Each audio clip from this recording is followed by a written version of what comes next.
અમદાવાદના science city road પર આવેલા કિયા ગાડીના શોરૂમમાં પાર્કિંગમાં અચાનક જ આગ ફાટી નીકળતા અફરાતફરીનો માહોલ સર્જાયો હતો।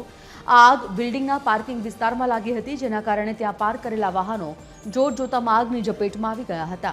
કાળા ધુમાડાના ગોટા દૂર દૂર સુધી જોવા મળતા સ્થાનિક લોકોમાં ફાળ પડી હતી।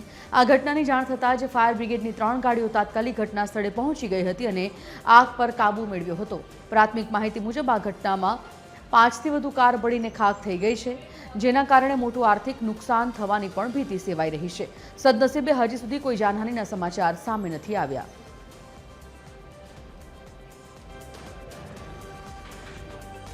फोन लाइन पर संवाददाता ब्रिंदा रावल जोड़ाई गया है। ब्रिंदा, अमदावाद में सायन्स सिटी में किया कार शोरूम में आगनो बनाव बन्यो छे, ज्यां 5 થી 5 आसपास कार बळीने पण खाक थई गई है। आग लागवा पाछळना कारण अने हालनी परिस्थिति जाणीए। संजीवनी, जो बात करें तो शालीन होस्पिटल पाछळ किया गाड़ीनो शोरूम आवेलो छे।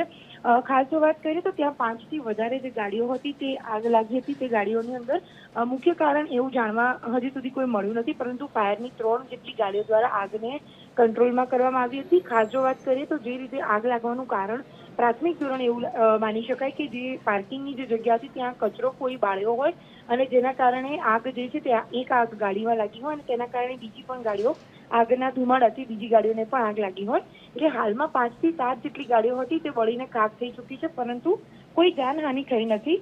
મુખ્ય વાત એ છે કે જે રીતે આગ લાગવાની જે કારણ છે તેમાં જો હજી સુધી કોઈ જાનહાનિના સમાચાર નથી, પરંતુ જો વાત કરીએ તો જે રીતે પાર્કિંગની અંદર જે ગાડીઓ હતી તો બની શકે છે કે કિયા જે કારનો શોરૂમ છે તેની જ ગાડીઓ હોય અથવા તો વ્યક્તિઓની પાર્કિંગની જો ગાડીઓ હોય તેવું લાગી રહ્યું છે, પરંતુ હાલ હજી કયા કારણોસર આગ લાગી છે તે હજી અકબંધ છે। જી, ધન્યવાદ બ્રિંદા સમગ્ર જાણકારી બાબતે।